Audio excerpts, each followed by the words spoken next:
I would say that the Smith machine and the deadlift are probably that's probably the place where it's least affected actually. Whereas like with a bench or overhead press or something where there's a lot of balance over your head with your shoulders that's being taken out of the Yeah. equation, that would be somewhere that you would probably knock off or give yourself a handicap there in that Okay. way.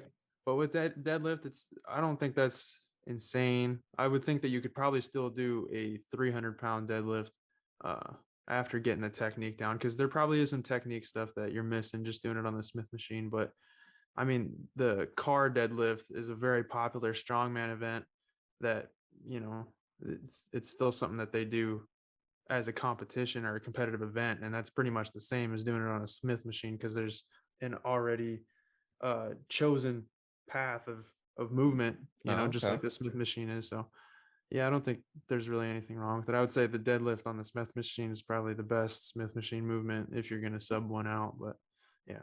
Okay. Yeah, and I'm trying to focus to develop my technique the best I can. So like with the deadlift on the Smith machine, I try to avoid using too much leverage with the machine. Instead, I'm trying to stay more like on my center of gravity and try to just use as much as myself versus having the Smith machine to kind of assist with it.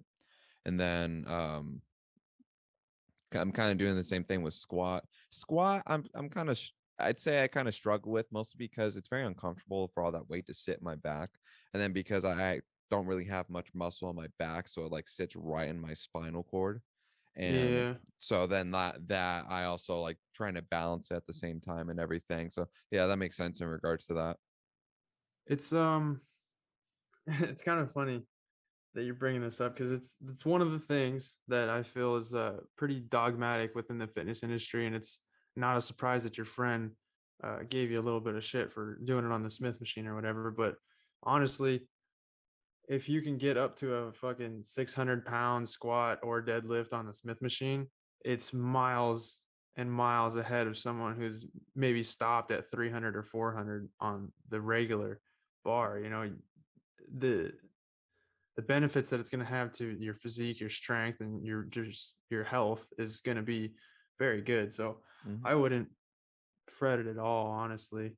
Um, you could sub in the leg press for the squat machine dead or the Smith machine squat. That's probably about the same thing.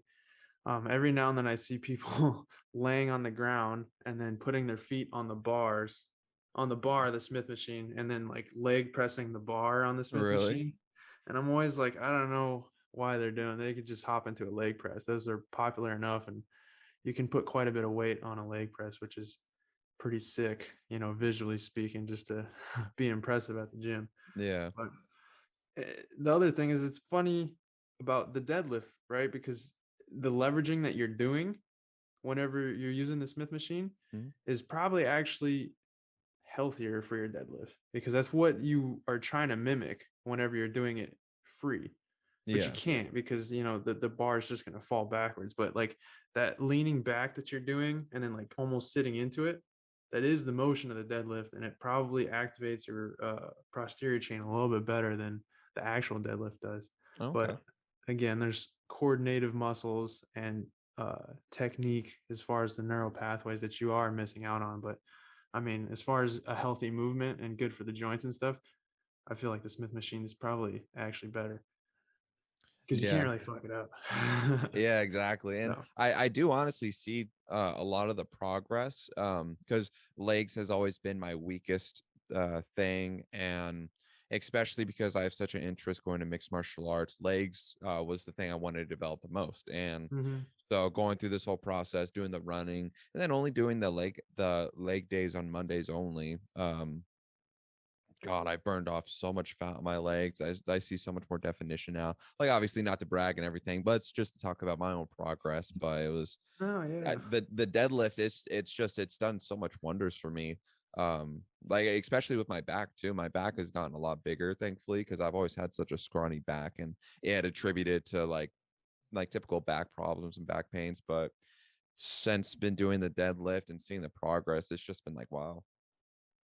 Yeah. So one of the things with deadlift, that's inherent with it is that the more of your body that you hit with some type of metabolic load in a Mhm. workout, the more of a testosterone boost you get afterwards. So doing a full body workout should activate more testosterone, which should in turn obviously build more muscle, build more strength. So that might be what's going on there for you.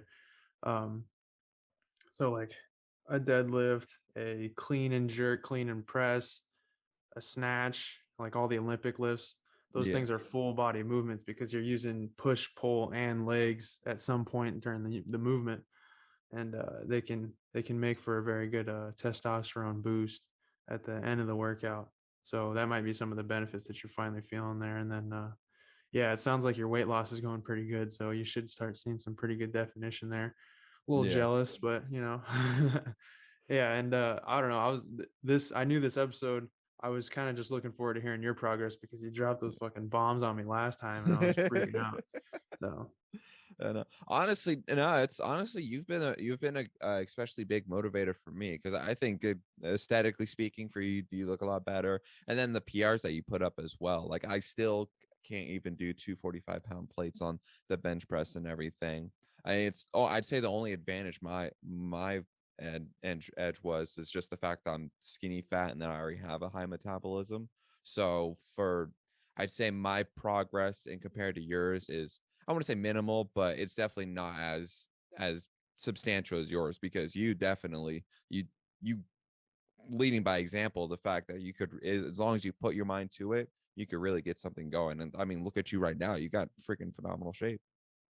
I appreciate it, bro. I appreciate it. Yeah, you're And welcome. if I remember correctly, you got pretty long arms, don't you? Yeah, I got very long arms. Yeah, like Although I you're got I got tiny hands though. oh, okay, that kinda hurts the deadlift then, but I think it's called ape index, but it's actually like it's some ratio about, like, how long your arms compared to your height or something, and Oh people with yeah. a larger or whatever it is, there's a specific ape index that you have, and it makes sense because if your arms are longer, you'll be technically standing more upright at the deadlift because everybody has to lift the bar from the same height because the plates are all IPF Hmm. standard and they have to be a certain height. So say I can't remember. Maybe it's 10 inches off the ground is where the bars sits at. Okay. For someone with uh arms that are 2 inches longer than yours, they're basically going to be able to lift their shoulders up 2 inches before they have to start pulling.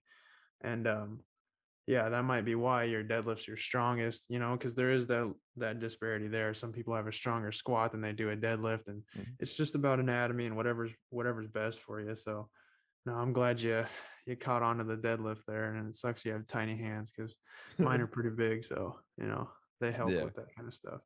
Yeah, But and I use the wrist straps and the belt as well because usually I'd say about once I hit about 250, that's when like my hands just getting too sweaty and I can't really hold a good grip on the yeah. deadlift. So having the wrist straps is just it's done so much for me. I'm still trying to develop and improve my breathing techniques with using the deadlift belt because I know Uh-huh. you're supposed to add the pressure in order to kind of compensate and help secure your lower spine.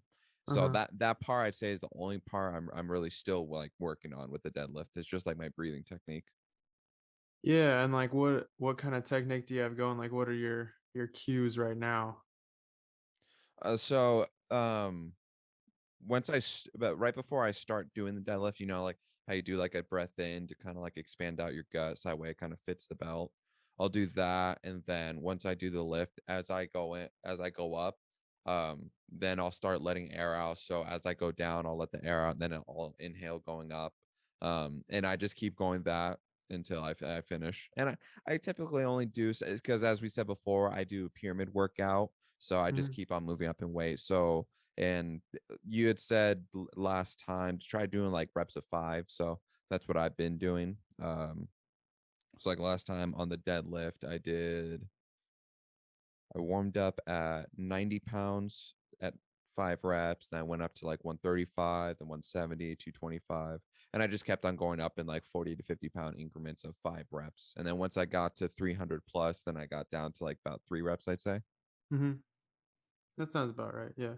That's very impressive, actually. Mhm. That's good weights, and then doing the pyramid scheme, it's probably you're getting a lot of volume in there. So yeah, that sounds pretty solid.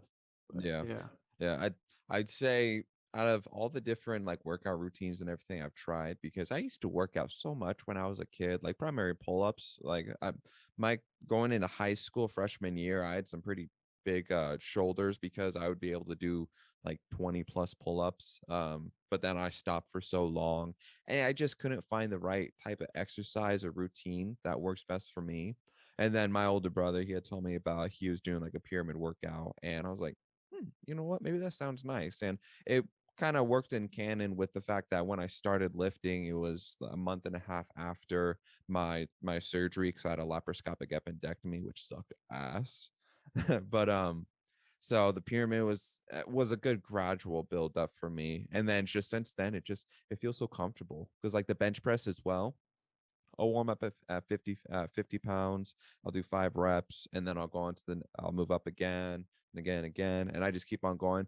I probably only give myself like I know I probably should give myself a longer break period, but I probably only give myself like a 15 to 30-second break in between the reps just because I'm warming up in the process. So I could just throw up 5, move on, and then go. But I just keep on going throughout the entire thing. yeah. And are you still doing the 15-30 second rest, like even at the top whenever the weight's heavy? Or are you taking a little bit longer up there? Then that I'll go probably about like a minute to like a minute and a half. Okay. Yeah, no, I experience the same thing. Whenever I'm warming up at the easier low weights, I just, kind of run them out and just Yeah. let the body build up on its own. And then, as I always say, I just listen to what the body's saying. And, like you're saying, as soon as the weight starts to come up, I automatically know that I need more rest because it's taking a little bit more out of me. So I'll Yeah, let it especially recover a too little bit when you more. have more workouts in the way.